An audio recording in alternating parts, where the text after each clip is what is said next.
this doesn't add up to us. That's what the public has been led to believe. I'm in my 31st year right now. Crime is very much higher than what it was in the past. We're in a weird spot.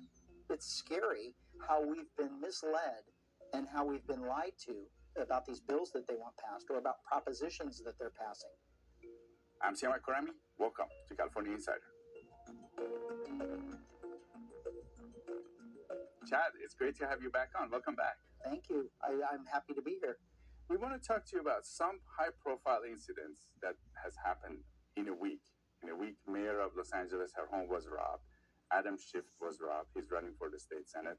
We had the mayor of San Jose was also harassed and attacked in the middle of the street in downtown area. And meanwhile, we are hearing that the crime statistics are up a little bit. Yeah. And somehow this doesn't add up to us. You have a view that most of us don't have.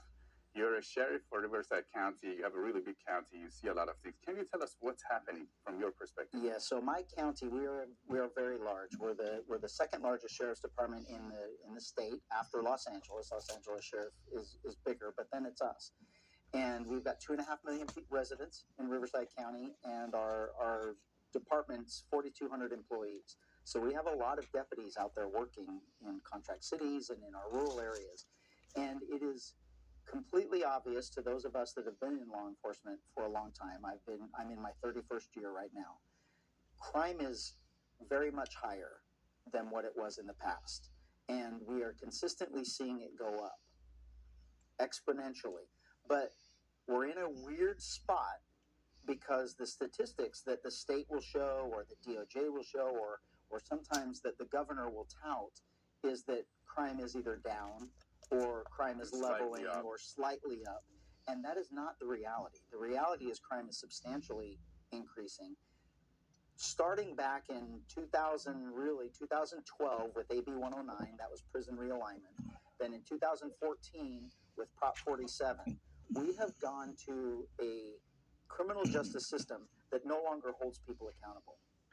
Prop 47, Prop 57 made crimes that used to be crimes not crimes. They made crimes that were felonies that would be reported misdemeanors, so now they don't get reported again.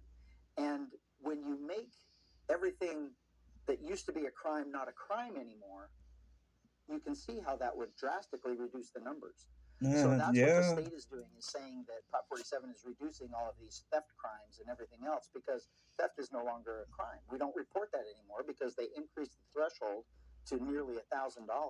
When you're personally robbed or you're personally burglarized, you're not reporting it because you know that nothing's going to happen to these people. It's not worth it for the police to go after it, and they're not going to find them anyway. Right. That's what the public has been led to believe.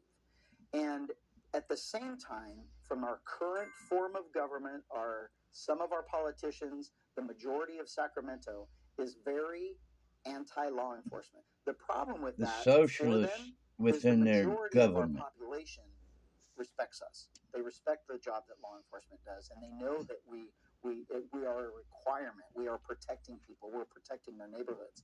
So they, in turn, feel sorry for us. They know that we're underworked or overworked. They know that we're understaffed. They know that we're underfunded. And so they feel, well, that's only a lawnmower, or it was only my car. I didn't get hurt. So they don't even report the crime anymore. Big business, this started years ago with Prop 47. Kmart's, Walmart's, Walgreens, the big box stores, Home Depots, the big box stores no longer report crime. They no longer call law enforcement when somebody steals from them because it's been made a misdemeanor. So now it is fiscally irresponsible for them to involve law enforcement to make an arrest that's going to entail their employee having to testify. They're going to have to produce documents. They're going to have to go to court. And for a misdemeanor where there is no consequence, it's fiscally irresponsible for that company to do that. So it's just a big write-off for them. So we have this massive underreporting of crime. We have a public that doesn't report crime anymore. So that tells you just on its surface, statistics. Yes. So that tells you that crime is actually massively increasing in real life. If you walk out into public, does anybody feel more safe today than they were 10 years ago? Absolutely not. All of these things have gotten worse and worse and worse from 2012 on. 2012 was prison realignment, where the state purposely, because of a lawsuit for overcrowding, they purposely, instead of fixing the problem, they just released all the inmates. And they threw them into the county jail system, which was not equipped for them. And then they caused the same problems and lawsuits in the county jails that they were experiencing. And this is the common sense thing where it was a complete failure.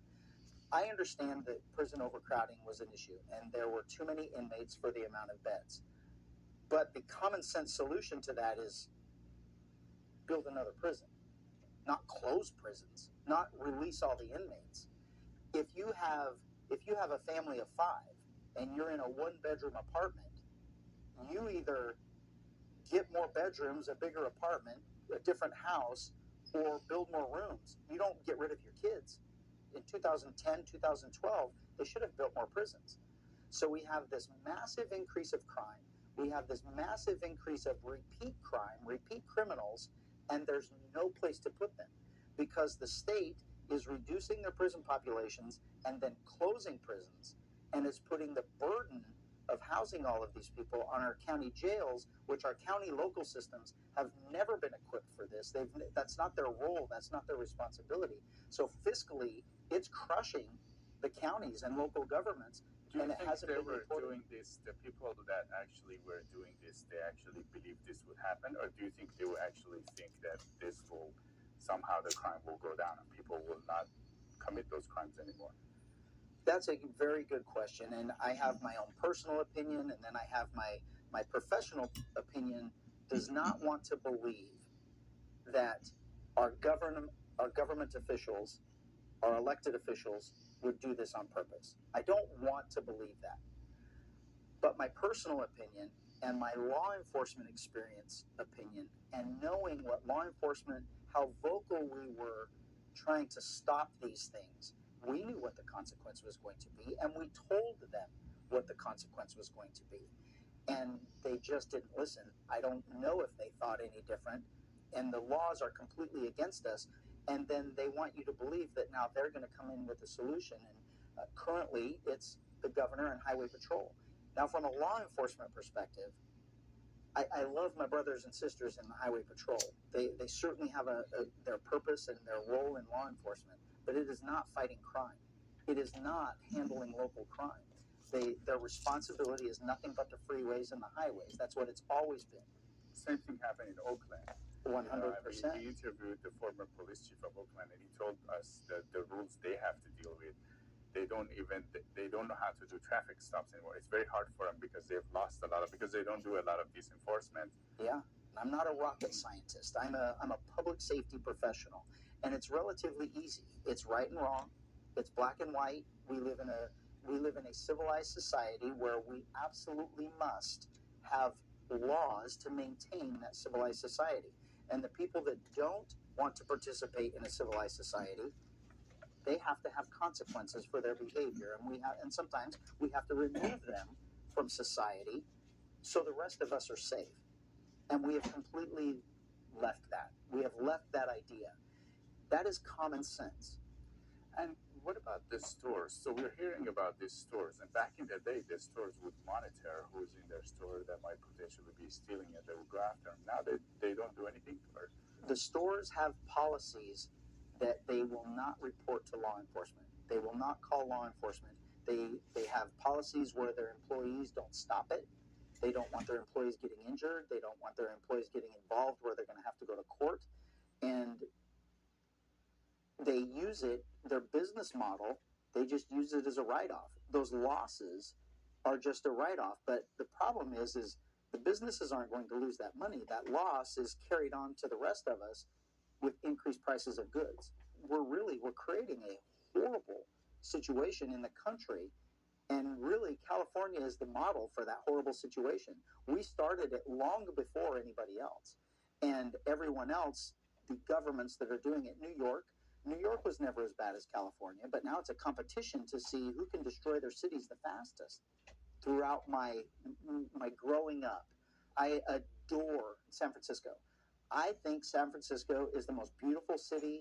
It's the history of San Francisco, even going back to completely burning down and having to, rebuild and everything else. San Francisco is a beautiful city, and look what it has become. You walk down there now, the stores are all boarded up. Everything is empty. Big box stores and big businesses have completely had to leave the area, the downtown area, because of crime and homelessness and all of those issues that come with it. And it's almost like a ghost town now. So one of the greatest cities in the United States of America. And the world, too. Absolutely. And look at what it's become. And Los Angeles is not very far behind. And now I still go to San Francisco. I have to go there for business. But I'm a little bit different because I carry a gun. And I'm a law enforcement officer. So I feel relatively safe when I go to these places, anywhere. But the general public is not the same. Every one of our cities and every one of our metropolitan areas are going to end up like San Francisco and Los Angeles. They are no longer the examples for the country. I came to this state in 1989 for the California Dream. When I was a young kid, 11 years old, I came to Santa Monica to play in the Little League World Series. And at 11 years old, I became enamored with everything that was California. I knew nothing about California until then. But now I'm on the beach in Santa Monica. I'm at the pier in Santa Monica. There were kids that we were hanging out with that were host families that would take us downtown and to the beach and to all these things. And I became enamored with the California Dream. I knew that eventually I would move to California, and I did. And I found the California Dream. I have to admit that I achieved the California Dream. I love my life. I love my wife. I love my family. I love everything that I have here. But my kids, they don't have that same attitude of California that I did. Their California Dream is now a nightmare. They both work. They can't afford a home. They can't afford to provide, the things that I was able to for their kids, and they're looking at leaving. And it saddens me because the greatest state in the country, people are now leaving because of bad government policies. And public safety is the main driver. If you go back to the major rise in homeless, we keep calling it homeless. I'm not a fan of calling it homeless. These people are not homeless. We keep saying we need to build more homes and we need to give them places to stay. They don't want a place to stay. They're perfectly happy where they are. And they aren't homeless because every single one of them had a home that they were kicked out of. They were either kicked out by family members, by their spouses, by somebody else, or they lost it monetarily because of their drug and alcohol abuse and dependency. And so then they end up on the street. They are in a drug-induced or alcohol-induced psychosis that now massively changes the chemical makeup of your brain, which is going to cause mental health issues. And so we call it mental health and we call it homeless when the real culprit is drug and alcohol addiction. So if we would label it as that, we might be able to get a handle on this, because our bodies, we didn't all of a sudden have a change in DNA. It doesn't work that way. We all of a sudden, the chemical makeup of our bodies didn't change. So why did all of a sudden in the last decade or 15 years, why did mental health now become this major, major, major issue? And if you go back to Prop 47, when Prop 47 was passed in 2014 and changed, where at the time we were able, if you were arrested for drugs, we were able to offer you, or the judge and the DA was able to say, you're either going to go to jail for your crime or you can go to rehab. And they left it up to the individual. And sometimes the judge would say, we're forcing you into rehab. And the people would go to rehab. Sometimes they would get fixed immediately. That was their rock bottom, and they needed the help. And it was like, oh my gosh, thank you for doing that for me. Sometimes they were sober for 6 months. Sometimes they were sober for a year, maybe only for a couple of days. But at that time, they were at least sober. They weren't committing more crimes. They were getting their medication. Everything was working out fine. And then Prop 47 took all of that away. We no longer have that option. Judges cannot force somebody into rehab.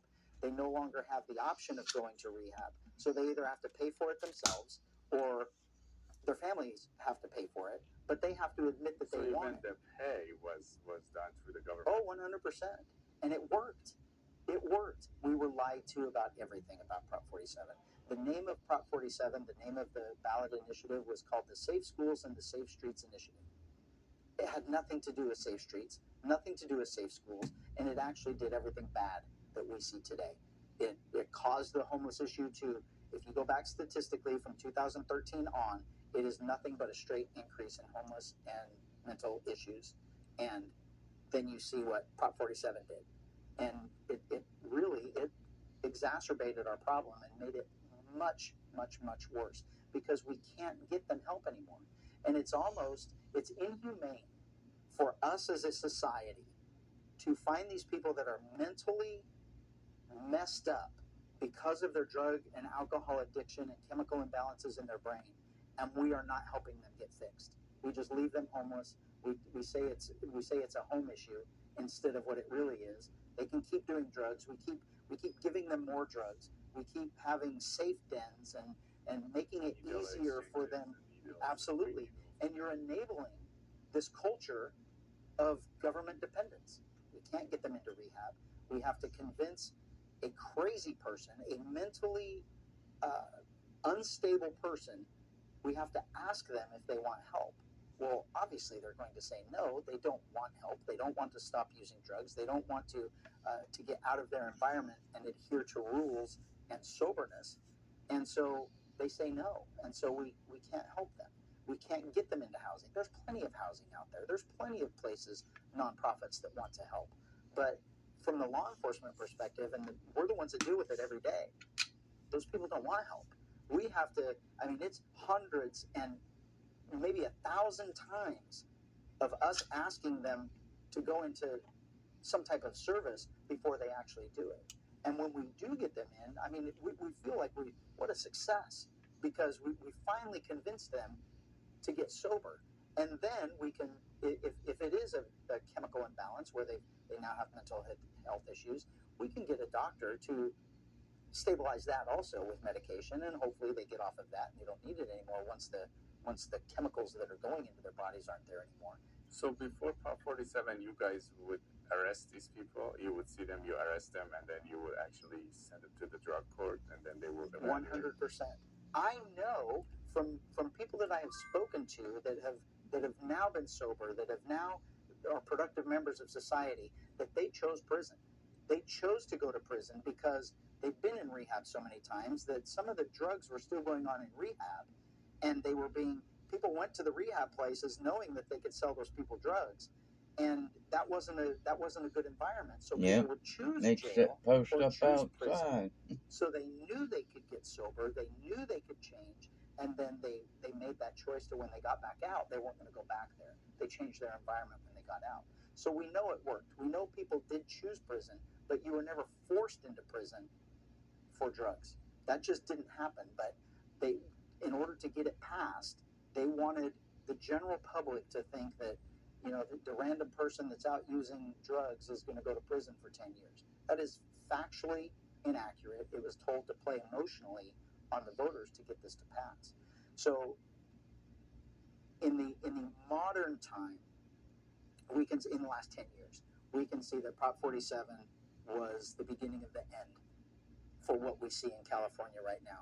But it went back a decade before that, from the late 90s, when crime was so bad that we became hard on crime. We started punishing repeat offenders. We had the 3 strikes laws that came out that was for repeat offenders that kept victimizing us over and over and over again. And it worked. The political left knew that it was working, so they systematically began to change government and the laws that they were making and the laws that they were changing to reduce that success. And now we have the chaos that we're in right now. The government, the legislature at the time said that law enforcement was targeting Hispanics and they were going to deport all of these people. It is complete false. Law enforcement has never been involved in immigration. That is the federal government's role. Now, when we would arrest criminals that happen to be illegal aliens, we would call Border Patrol, or we would call, HSI is new, but we would call Customs and Border, we would call ICE, we would call Border Patrol, and we would turn them over to them because criminals would be deported. And the state changed all of that, and they have actually made it a crime for law enforcement to participate or to work with our federal agencies, with ICE, Border Patrol, Customs and Border Protection. It's a crime for us to work with them for border enforcement. And they made sanctuary cities. They made sanctuary state. They made us a state, and then cities followed suit. The cities are irrelevant because the state is the overarching control. So this state, 100% is sanctuary state.